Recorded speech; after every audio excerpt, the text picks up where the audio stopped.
When the final bell sounds, I realize that there is still a lot of time left in the day, and I'm left wondering what to do. It's odd at the hospital I had 24 hours a day of free time, but here, filling the considerably shorter hours feels difficult. Everyone else leaves and I'm left alone with the teacher. Mutao is examining the assignment sheets we were working on earlier, marking them with a red ball pen. Raising his eyes from his papers briefly, he noticed me and furrows his brow. What is it, Nakai? I jump at him addressing me, but I guess it's natural to spark some conversation since there is nobody else around. Nothing. Thinking about what I do after school. The teacher slowly puts the cap on the pen he is holding and arranges his papers into a stack, clacking it against the desk twice. He seems very methodical, there we go. And for a brief moment I'm reminded of Shizune, but the teacher is more unhurried and relaxed, much more routine. You have no plans? No, I considered joining a club, but don't know what kind of club would interest me. Go observe a meeting of someone else's club, might pique your interest. I guess. But I don't know how to continue from here. Matao looks at me in a way that makes me quickly want to take the words back to avoid a conversation. But I can't, so I have to forge ahead. I just don't know how to deal with people, I mean the other students. I'm talking to people and everything, so it's not that I'd be isolated or anything. I just don't know what to think about the disabilities. It's like it feels that I'm being impolite if I pay attention to them, and it's weird to ignore them. Damned if I do, damned if I don't. The teacher scratches his cheek absent-mindedly, looking very unresponsive. These things are only an issue if you make them one.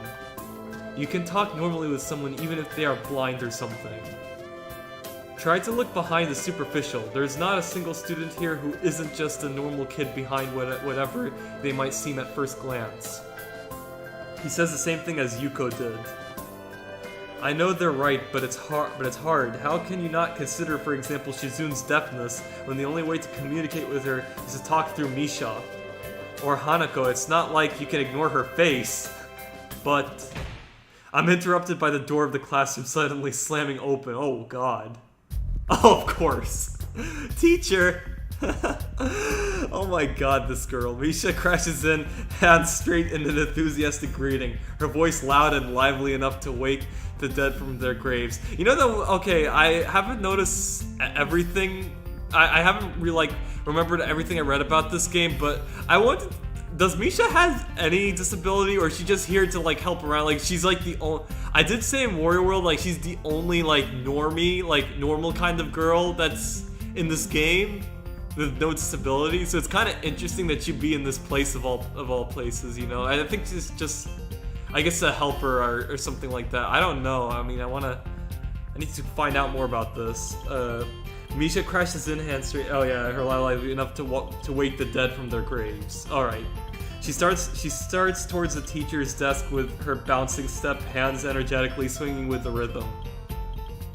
Mutao, visibly dismayed at the interruption, and Misha in general, slumps in his chair. Mikado, I'm sorry. Misha stops in her tracks and looks around cluelessly as if she's sensing from his tone that something's wrong but has no idea what. Yes? We have talked about volume control before. Yes? But she doesn't lower her voice at all, and the teacher just rubs his eyes. So what is it? We need help. We are running out of supplies for the festival stands. This is a distress. She waves her a pink slip of paper she's holding around. So go get more supplies from the art room. What's the problem with that? Plywood. Plywood is always the problem. Last time we wanted more, there was only a little, but that time we just took it all and went with that. Now there's none left there, so do you know where there is some? I don't understand. How would I know? Shi-chan, I mean, the president thought that a teacher would know if there is plywood. Was she wrong? Matao looks like he is in great pain, frowning with his entire essence, and Misha doesn't get it at all. Looking at the two of them communicate Look at the two of them communicate is terrible, like looking at a man being tortured by drilling his skull open while blasting pop music at full volume at the same time. Wow. I'm afraid I have no idea if there is any plywood in this school, let alone where it would be if there was any. Aw, what should I do? Perhaps try to find Mr. Nomiya. I'm quite sure he would know where to find everything you need.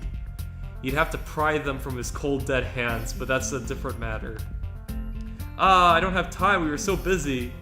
She holds her head with both of her hands, looking as despairing as it's possible for a person like her. Without even noticing, she crumples the note she's holding again against her hair. I shouldn't even be fetching these things, there is so much to do and we are falling behind the schedule. Matao looks at her gravely and then suddenly smiles. Smiling doesn't really fit his face. I think it'd be better if he hadn't. I wonder if you could get some temporary help. He switches to staring at me focusedly with a hard expression as if trying to say, go make some friends. I guess I could give you a hand. You can? Thanks, Hee-chan, you were really nice. She pauses, does a double take, and then points at me with her finger, yelping, ah, and looking very puzzled. Come to think of it, what's Hee-chan doing here? Class is over, you should be having fun. We just had a little chat. Oh no, it's not detention, is it? Are you in trouble, Hee-chan? No, I'm not. Is Hee-chan in trouble, teacher? No, he's not.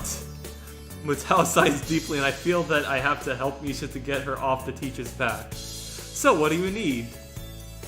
Here's a list. I can try to find the plywood from somewhere if there's none in the art room.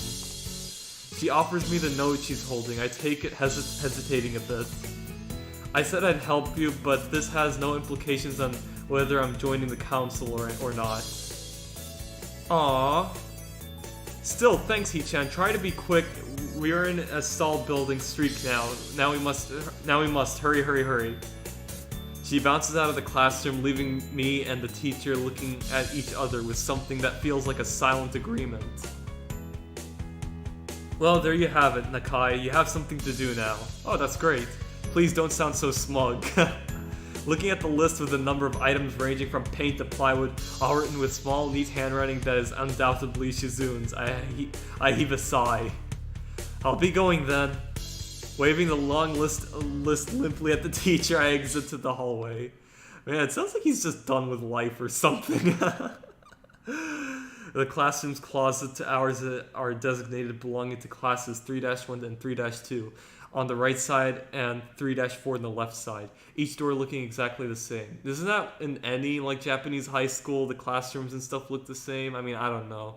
I get it from anime video games like Persona, you know? Further down the corridor, still with identical doors, are rooms that I didn't think were used for classes. I guess the art room is not a classroom as such. I carefully push open the furthest door and I peek in. Oh, I think I know who he's gonna meet next. It's a classroom, but it seems rather badly kept or not in use. Am I in the right place? Desks and chairs are all around the room. A thin layer of dust settled on them. There are some easels in the corners, so at least this looks like the right place. The room is flushed in sunlight from the big windows, shadows creeping all over the desks. Specks of dust are dancing in the stagnant air, making the beam of light almost visible. Jokingly, I call into the empty room. Anybody something catches my eye and I stop mid-sentence. Oh yeah, I'm calling it. It's the girl with no hands or arms. I knew it. Sitting on a desk is a short-haired girl curiously wearing a boy's uniform with a fork between her toes and a morsel of food stuck firmly. Oh, I thought you'd see her just doing painting and stuff. I had no idea you would catch her doing like this. Wow, food stuck firmly on the end. That's kind of embarrassing, isn't it?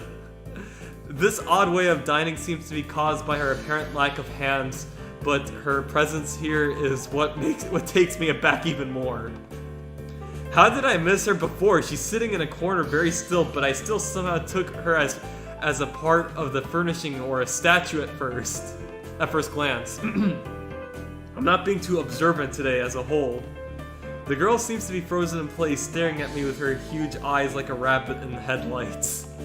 She's staring at me, her mouth wide open, ready to accept the fork.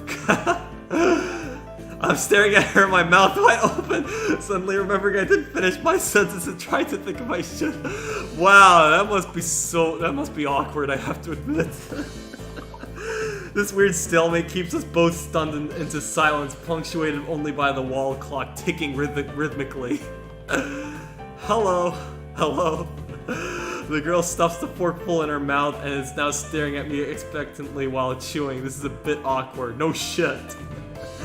Hello. I was told to pick up some supplies from here for some festival stalls, I think. I didn't think there would be someone here. There isn't. That's why I came here too. She picks up another forkful. Does she just continue eating like nothing happens? Wow. Doesn't that mean you're here then? She raises her eyebrows as if she was suspecting my observation was false. You are pretty observant, I guess it does, but who are you? This girl is pretty straightforward, isn't she? I'm Nakai, Isayo Nakai. I just transferred in on Monday. I'm Rin, Tezuka Rin Tezuka. I won't shake hands with you, but at least we know who we are now. That's very nice. Her deadpan manner of talking makes it hard to determine whether she's joking about shaking hands or not. It kind of bothers me joking about these matters doesn't feel appropriate at all. While I'm trying to figure out what's appropriate and whether this girl is, she seems to have lost interest in me and is now gazing yearningly back at her food. I love how she doesn't give a shit about anything. Wow. Can I continue my lunch? If you don't mind, I won't mind you. I have to admit, she's pretty funny. If you need to get your stuff, the supplies are at the back. Just so fucking nonchalant. Go right ahead, but school's already over for the day. What world would you use then? There is no word. Oh, what word? I'm sorry, not world. What word would you use then? There is no word for a meal you eat after lunch, but before dinner, right? It bothers me very much too, but I don't really know what I should say. I don't think you're supposed to eat a meal between lunch and dinner to begin with. Honestly, who cares? I mean, I eat my meals like whenever I'm hungry, you know? I don't give a damn about time or anything. But I'm hungry now, my delicious boxed lunch would go to waste otherwise. I have curry, it's very delicious. With much decisiveness, Rin once again picks up the fork between her toes and with at least as much impoliteness, she points it straight at me. So, Nakai, what brings you to this place? Like I said, I was told to look for these things. No, the school from outside you look fine. Is your problem inside?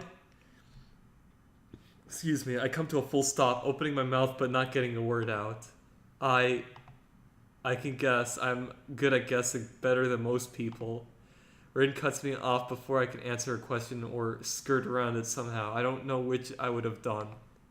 I froze in front of this issue again. I haven't even told anyone here about my condition, or maybe it's only because it hasn't really come up.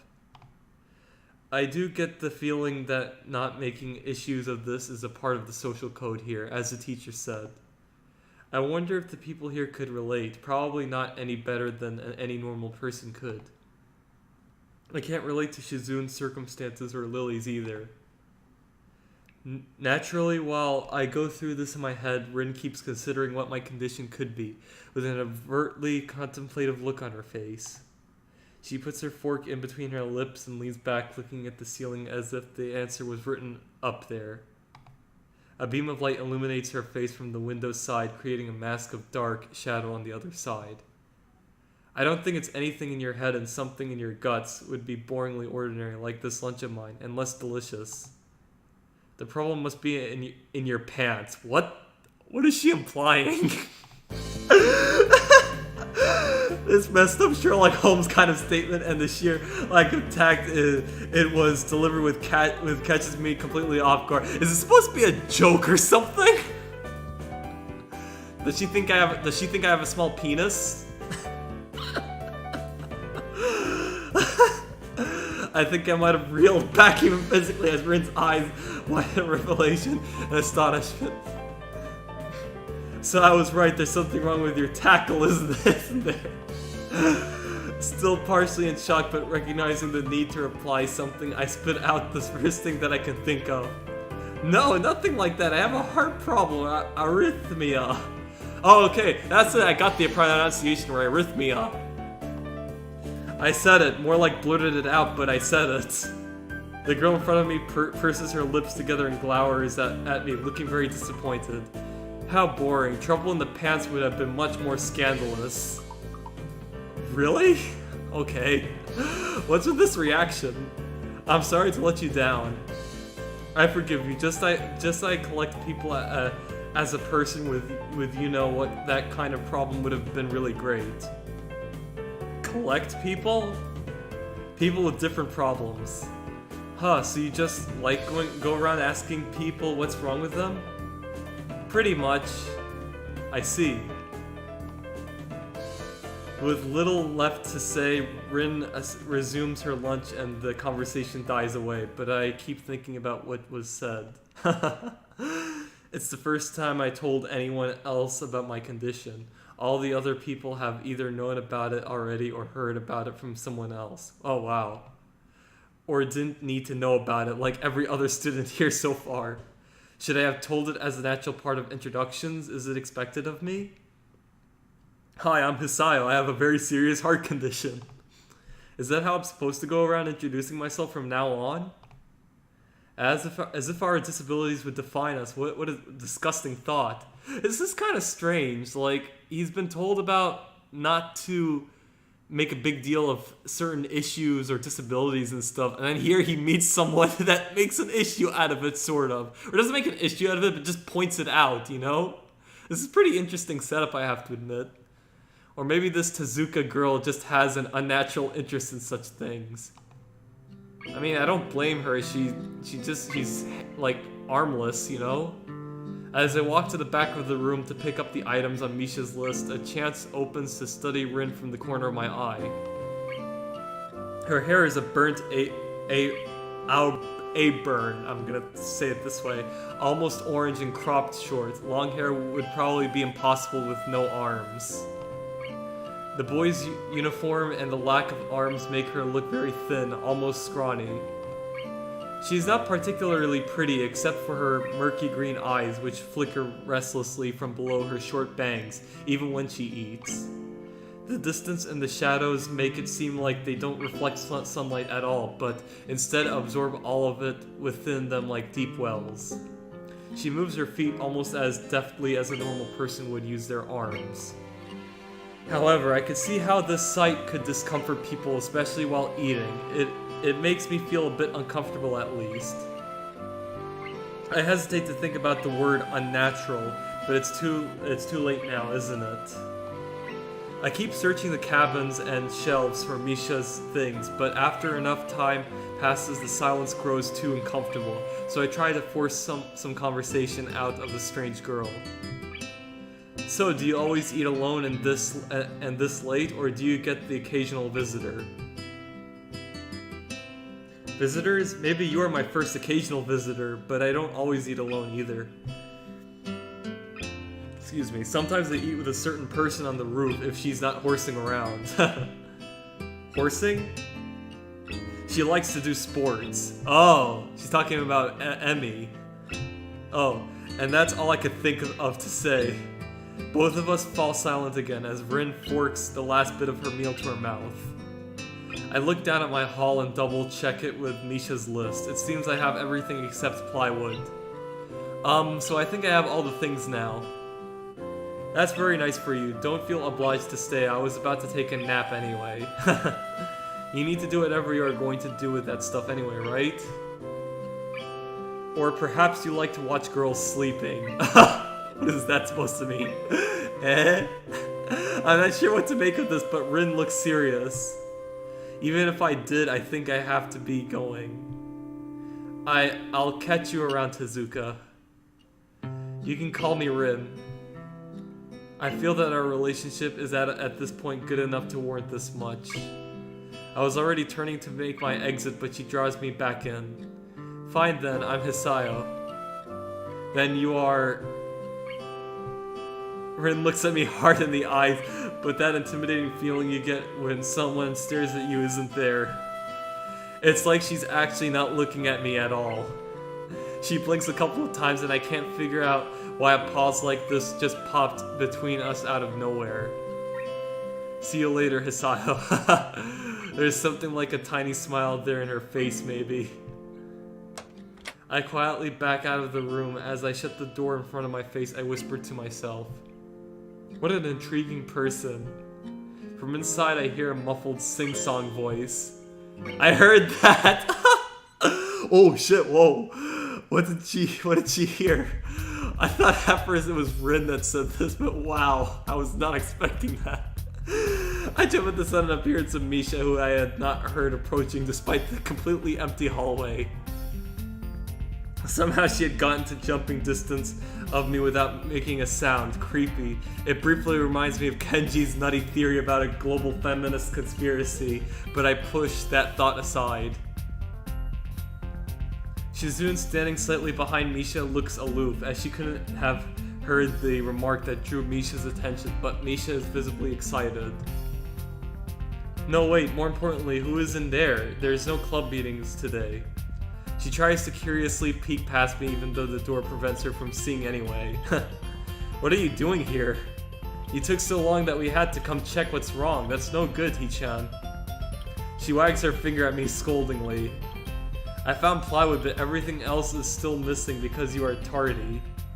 Oh, sorry, I got the things here, was just going to bring them. I think you were up to some mischief, Hee-chan. Who was in there with you, I wonder? Misha signs something quickly to Shizune, pointing at her own ear a couple of times. Shizune immediately pushes her way past me and opens the door into the classroom I just left. I'm sorry, I thought that was a comma. I can only imagine the shock she is experiencing. With Shizune's diligence and attitude, the insolence of daring to deface school property by sleeping on top of it must be too much to bear. And indeed, she stares at Rin, frozen in place apart from the slight but noticeable trembling of her shoulders from suppressed rage, I'm sure. Instead of blowing up, Shizune just takes a few deep breaths, adjusts her glasses, and slams the door shut, turning to sign furiously at Misha. Oh god! Maybe she did blow up, but I can't understand it. She shoots a very loaded stare at me too, as if it was somehow my fault that Rin is sleeping on one of the tables. What? Does she think that I was like secretly like looking at her, staring at her sleep or something? I don't know. I hope she's not getting any funny ideas about the reason of my tardiness. Oh, yeah, I think so. Hello? Rin's voice comes from the other side of the door, and it takes a few eye blinks to realize she might have trouble opening it. I open the door to find Rin directly behind it, looking at us with a half-interested, half-sleepy face. Hello? Miss Tezuka, what do you think you are doing? You absolutely are not permitted to use school property for such a disgraceful activity. I'm sure it's suddenly very crowded in here. I didn't know I was this popular. It's hard to say whether she's happy or unhappy about this turn of events. At any rate, she ignores Shizune Misha's scolding, so they have no choice but to drop the issue. Shizune taps Misha's shoulder, points at Rin, and makes some quick signs. Popularity aside, please don't do that anymore. Anyway, how is your project going? Will it be done for the festival? Rin looks at them blankly, apparently at ease under the pressure Shizune's cold stare is putting on her. I keep wondering about that myself too. And? Well, we'll think about it harder. As Misha signs her reply to Shizune, her face turns into an unsatisfied frown. Miss Tezuka, please try to take this seriously. It'll be a disaster if the wall looks like someone threw up on their lunch onto it. Rin nods assertively. We'll think more seriously. Misha actually giggles at that, but Shizune doesn't, not even after translation. Oh, there's a comma right there. I was having in my mind it's like a double negative or something. But Shizune does not even after her translation. There we go. She just shakes her head, takes the materials from me, and takes off with Misha and Tao. Rin frowns thoughtfully as she looks after the retreating student council duo. How rude. It's true though, I must finish my project before the weekend. There will be dire consequences if I don't. The end of the world as we know it. Like weekends usually are, but more dire. Much more dire. Maybe I'll postpone my nap to unforeseen future. You know, I'm starting to like this character far more than I originally thought I would, you know?